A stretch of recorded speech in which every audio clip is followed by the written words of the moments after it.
Ipinag-utos ng Israel ang paglilikas ng mga residente nito sa 22 bayang malapit sa Lebanese border dahil sa pinangangambahang pagkalat ng digmaan. Batay sa Hezbollah movement sa Lebanon, nasa 5 Israeli positions ang target nito.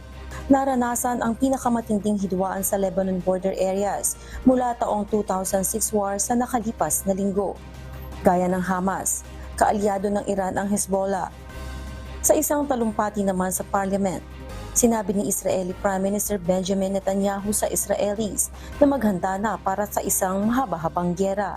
Samantala, hindi nagtagumpay ang diplomatic talks upang makaabot ang tulong sa Gaza Strip araw ng Lunes, October 16.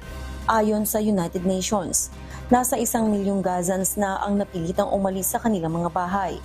Walang supply ng kuryente, mauubos na rin ang sanitary water at posible ring hanggang isang araw na lang ang itatagal na fuel para sa hospital emergency generators. Babala ng World Health Organization, mayroon na lamang 24 na oras upang makapasok sa Gaza ang tulong bago ang pinangangambahang catastrophe o malawakang sakuna.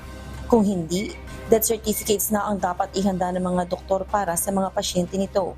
فيما يخص المستلزمات الطبية قاربت على النفاذ لدرجة أنه الأطباء والعاملين في هذه المستشفيات أصبحوا الآن بيدهم أمر إصدار شهادة الوفاة للمصابين.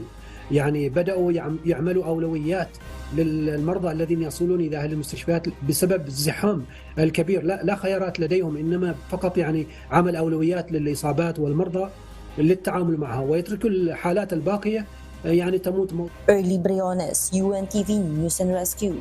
Diyos ang aming sandigan, serbisyo publiko ang aming pinahahalagahan.